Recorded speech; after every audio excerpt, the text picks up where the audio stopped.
오늘은 네 번째 시간으로 골로새 교회를 통해서 하나님께서 어떻게 교회를 세워나가시는지 또 함께 나누기를 원하는데요. 골로새 교회는 사도 바울이 직접 세운 교회가 아닙니다. 그리고 사도 바울이 골로새 교회를 방문했다라고 하는 기록도 없죠. 제자인 에바브라가 교회를 세웠고 또 그 교회가 아름답게 성장하기 시작을 했어요. 그런데 이단 사상으로 인해서 문제가 발생되어서 이 에바브라가 이 사도 바울을 찾아오게 되는 것을 봅니다. 그리고 그러한 골로새 교회의 형편을 전해 들은 사도 바울은 이 교회를 어지럽히는 이 잘못된 그 가르침을 바로잡고자 편지를 썼어요. 그 편지가 바로 골로새서이고 그 편지의 내용 속에 보면 이 복음의 핵심 되시는 예수 그리스도에 대해서 말씀하고 있습니다. 그리고 하나님의 교회란 어떤 교회가 되어야 되는지에 대하여 말씀하고 있습니다. 이 사도 바울은 이 골로새서를 마치면서 이 다른 서신에서는 표현하지 않는 아주 특별한 문구를 사용을 하고 있는데요. 골로새서 4장 18절 말씀은 이렇게 기록되어 있습니다. 나 바울은 친필로 문안하노니, 나 바울은 친필로 문안하노니. 사도 바울은 왜 친필로 썼다라고 하는 것을 강조하고 있을까요? 그 이유는 골로새서에 나오는 모든 말씀을 가볍게 여기지 말고 진지하게 받아들이라고 하는 간곡한 부탁의 메시지인 것입니다.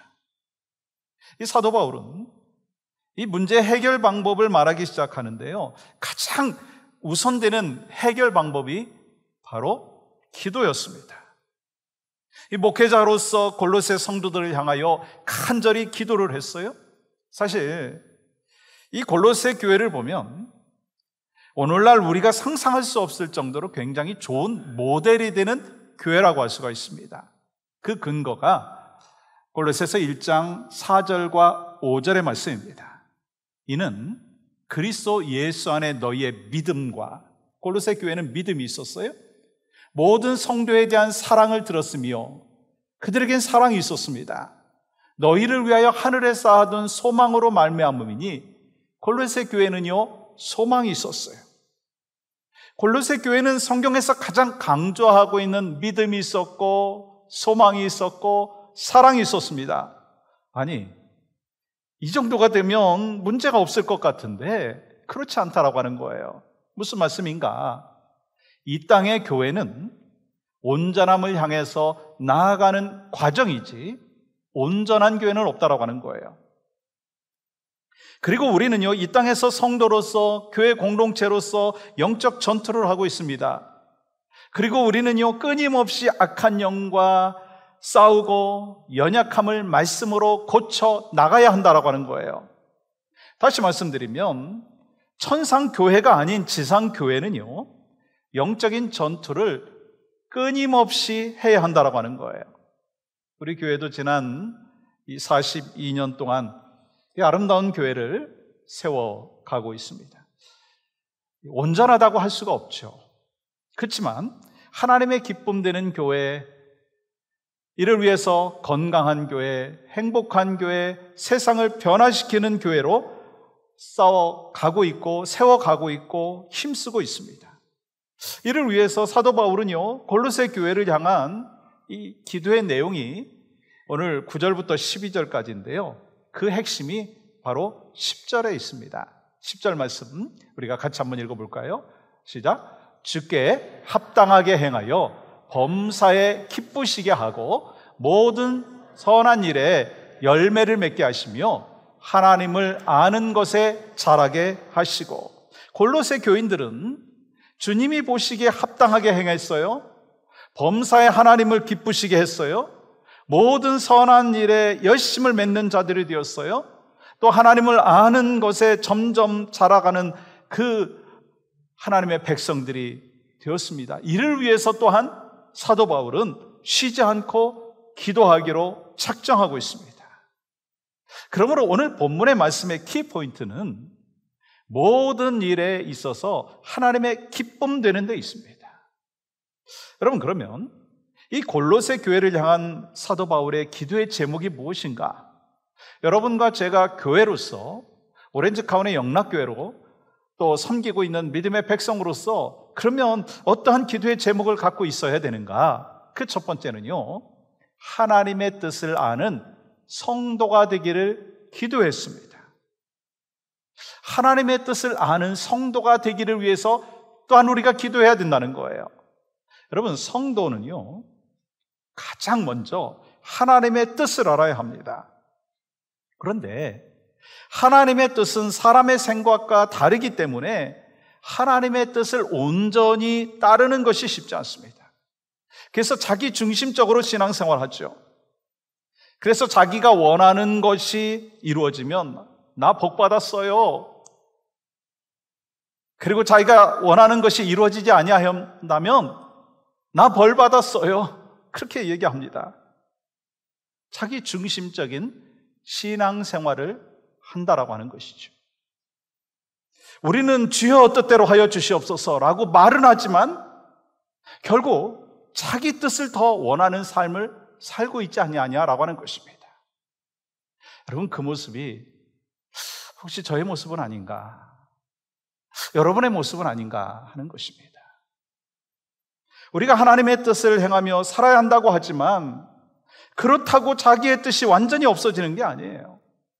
여러분, 자기의 뜻이 하나님의 뜻과 같다면 그건 가장 바람직한 것입니다. 왜냐하면 신앙이 성숙한 사람일수록 하나님의 뜻과 자신의 뜻이 일치가 되는 것이고, 또 신앙이 미성숙한 사람이면 하나님의 뜻과 자기의 뜻이요 차이가 나기 때문인 것입니다.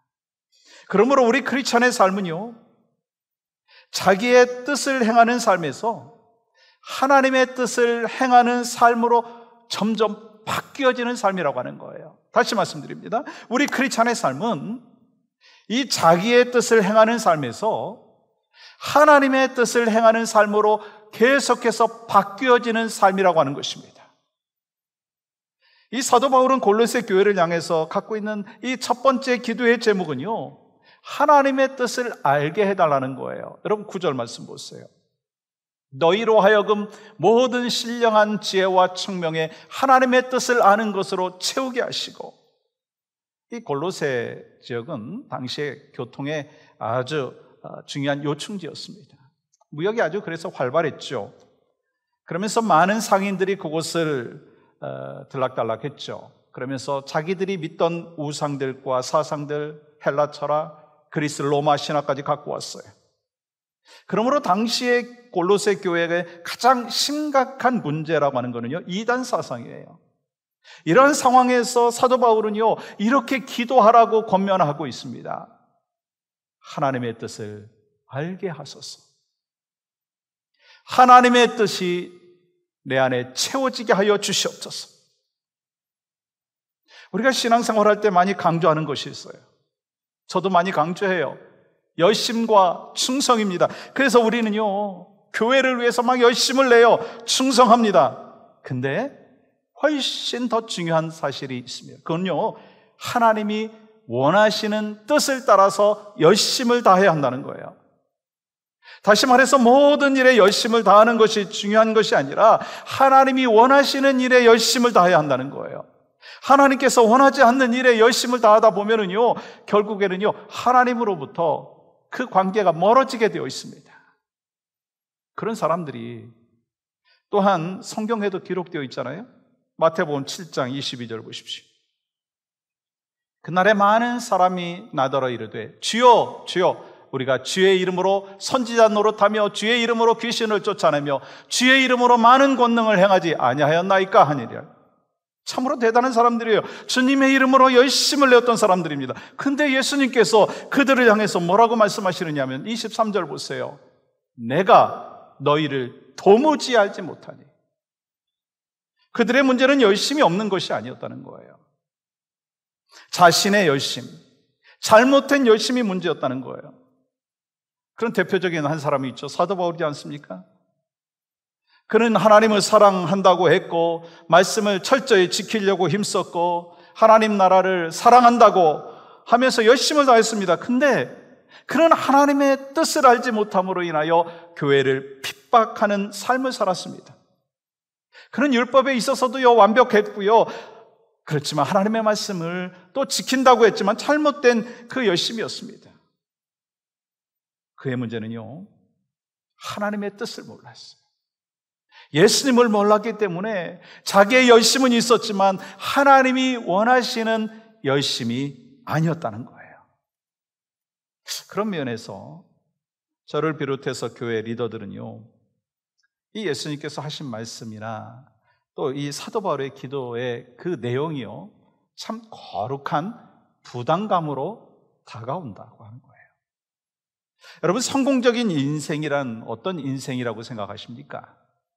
성공적인 인생, 남들보다 돈을 더 많이 벌고 남들보다 더 건강하고 남들보다 더 높은 자리에 올라가는 것이 성공인가요? 크리스찬의 성공은 그게 아니에요. 하나님이 말씀하시는 성공은 그게 아닙니다. 진정한 성공은요, 나를 향한 하나님의 뜻을 나를 통해서 이루어 나가는 것입니다. 그게 진정한 성공이라는 거예요. 그러므로 우리에게는요, 늘 이런 질문이 있어야 합니다. 예수님이라면 어떻게 하실까? What would Jesus do? 어떤 상황 속에서도 예수님이라면 어떻게 하실까? 또 한 가지 질문이 있더라고요. 예수님께서는 어떻게 하셨는가? What did Jesus do? 예수님께서는 어떻게 하셨는가? 여러분, 예수님께서 어떻게 하셨는지를 알기 위해서는요, 성경에서 예수님께서 행하신 일을 알면 지금 우리가 어떻게 해야 될지에 대한 해답도 알 수 있다는 거예요. 다시 말하면 예수님이라면이라는 것에 모든 해답이 있다는 것입니다. 예수님이라면 어떻게 하실까라고 하는 것을 알기 위해서는 예수님께서 그런 상황에서, 이런 상황에서 어떻게 하셨는가를 알아야 되는 거예요. 이를 위해서 우리에게 필요한 게 뭐죠? 하나님의 말씀입니다. 그래서 하나님의 말씀을 듣고 말씀을 묵상하고 또 말씀의 훈련을 받는 거예요. 만약에 하나님의 말씀을 듣지 아니하고 훈련받지 아니하면 결코 하나님의 뜻을 알 수가 없다는 거예요. 사랑하는 여러분, 우리가 열심을 다하는 것 참 귀한 일입니다. 그러나 우리는요, 매 순간 질문해 봐야 되는 질문이 있어요. 예수님이라면 어떻게 하실까? 한번 따라 보시겠어요? 예수님이라면 어떻게 하실까? 내가 열심인 것에 대해서 하나님께 정말 기쁨이 되는가라고 하는 것을 질문해 봐야 된다는 거예요. 하나님께서 보실 때 이 일이 칭찬할 만한 일인가라고 하는 것을 점검해 봐야 된다라고 하는 거예요. 하나님의 뜻에 합당한 열심을 낼 때만이 교회를 건강하게 세워나가는 것이고 하나님의 기쁨되는 성도가 되는 것이고 하나님의 기쁨되는 또한 교회가 되는 귀한 역사가 있게 되는 줄 믿습니다. 그래서 하나님의 뜻을 아는 게 중요해요. 또한 두 번째는요, 주님께 합당히 행할 것을 기도했어요. 우리가 주님의 뜻을 바르게 알게 되면 자연스럽게 나타나는 결과가 있죠. 그건요, 이 하나님이 원하시는 삶을 살게 된다는 거예요. 그러므로 하나님께서 원하시는 열매도 나타나게 됩니다. 그래서 사도 바울은요, 이렇게 기도합니다. 10절 말씀 보세요. 주께 합당하게 행하여. 우리가 하나님을 기쁘시게 하기 위해서는요, 하나님의 말씀에 순종해야 합니다. 왜요? 합당하게 순종하지 아니하면 하나님을 기쁘시게 할 수 없기 때문인 것이죠. 근데 그러면 합당하다라고 하는 의미가 뭐죠? 예수님의 인격이나 예수님의 뜻에 일치하는 삶을 사는 것이 합당하다라고 하는 의미입니다. 성경은요, 결코 지식을 위한 지식을 강조하지 않았어요. 하나님의 말씀은 언제나 지식이 행동으로 나타나야 된다라고 하는 것을 말씀하셨어요. 누구나 이렇게 말할 수 있습니다. 저 교회 다녀요. 저 크리스찬이에요. 저 예수님 믿어요. 저 목사예요. 저 장로예요. 저 권사예요. 집사예요. 그런데 그 다음이 문제라는 거예요. 그 다음이. 당연히 주님께 합당한 행동이 나타나야 된다는 거예요. 그래서 예수님께서 이렇게 말씀하시지 않았습니까? 마태복음 7장 21절 같이 읽겠습니다. 시작. 나더러 주여 주여 하는 자마다 다 천국에 들어갈 것이 아니요 다만 하늘에 계신 내 아버지의 뜻대로 행하는 자라야 들어가리라. 우리가 하나님의 자녀가 되고 구원받는 것은 오직 믿음으로 되는 것입니다. 그러나 구원받은 사람답게 선한 행실에 열매가 있을 때 믿음이 완성된다는 사실이에요. 누가복음 10장에 보시면 선한 사마리아 사람에 대한 이야기가 나오죠. 어떤 강도가 지나가는 사람을 정말 죽일 정도로 때리고 그래서 그 사람이 다 모든 것이 빼앗겼어요. 마침 제사장이 지나갔어요. 이 제사장은 하나님의 말씀을 알고 있기 때문에 불쌍한 사람에 대해서는 도와줘야 된다라고 하는 것을 분명히 머리로는 알았습니다. 근데 성경에 보니까 그 강도 만난 사람을 피하여 지나갔다. 그렇게 기록하고 있어요. 레위 사람도 마찬가지로 그렇게 지나갔습니다. 아마 강도 만난 사람 보고 이렇게 말을 했을 것이다 그런 생각이 들어요. 조금만 참으세요. 전 바빠가지고 그냥 지나가지만 다른 사람이 올 거예요. 그리고 한 가지 더 붙였을 것 같아요. 제가 기도하겠습니다. 여러분, 두 사람의 공통점이 뭐죠? 하나님의 말씀에 대한 지식은 있었지만 말씀대로 행하지 않았다는 거예요. 그러나 사마리아 사람은 강도 만난 사람을 보고 상처를 닦아줬어요. 여관으로 데리고 가가지고 돌봐줬어요. 떠나면서 또한 강도 만난 사람을 이 주인에게 부탁을 하면서 돈도 주고 나중에 부족하면 내가 나중에 갚겠다고 이야기했습니다. 그리고 예수님께서 뭐라고 말씀하셨죠? 37절. 가서 너도 이와 같이 하라. 가서 너도 이와 같이 하라. 무슨 말씀인가? 믿음이 있다면 당연히 행함이 있어야 된다는 거예요. 열매가 있어야 된다는 거예요. 또한 예수님께서 이렇게 말씀하셨잖아요. 요한복음 15장 8절 말씀 보세요.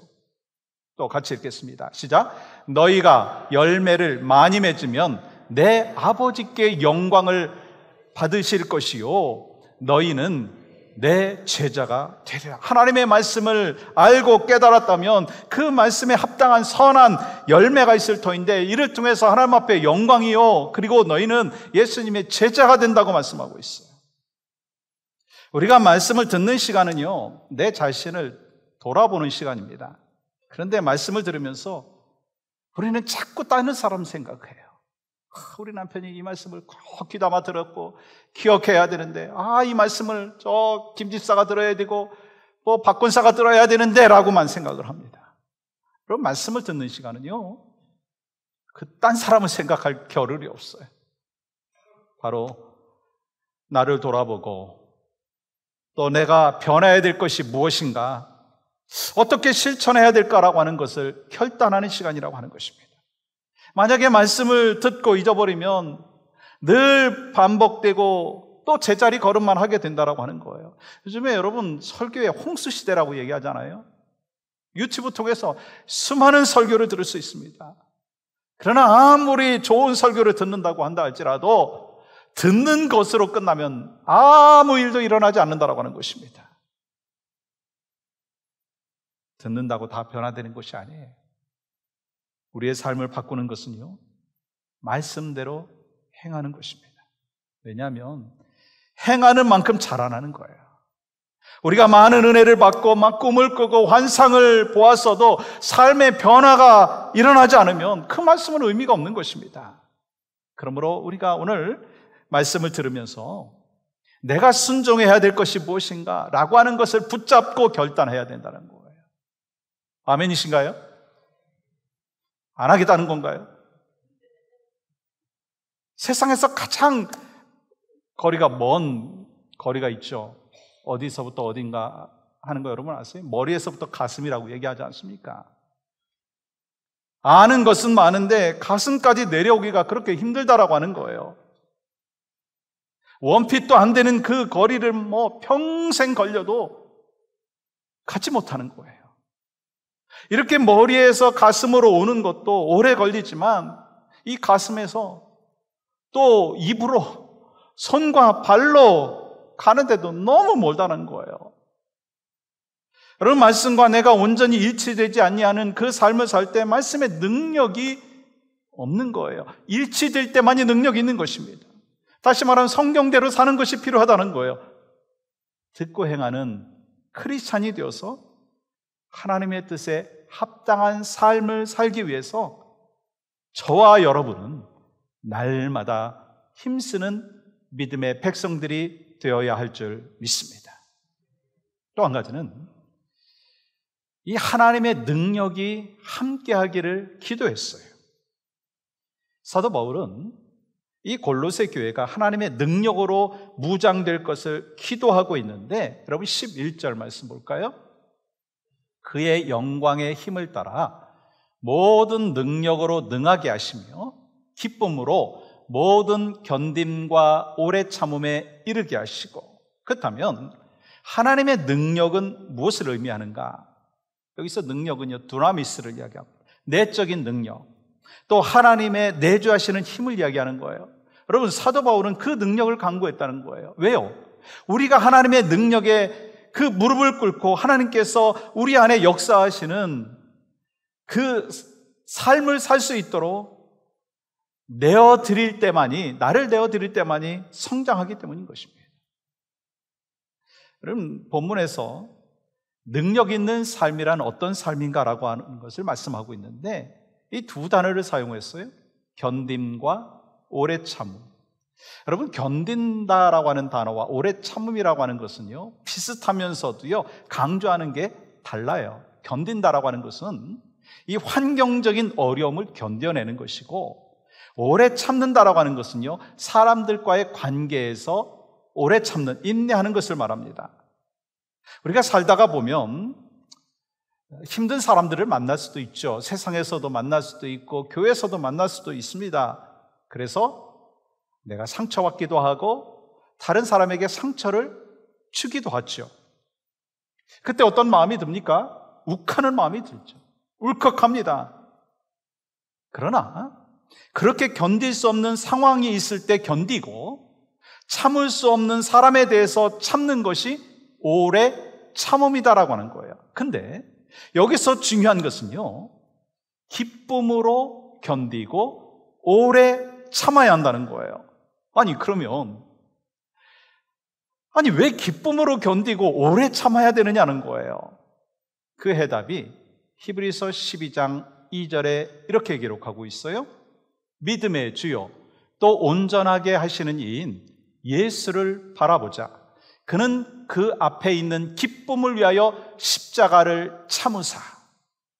예수님께서 참기 힘든 상황에 견디시고 그런 사람들이 있으셨어요. 여러분, 그 절정이 어디죠? 십자가입니다.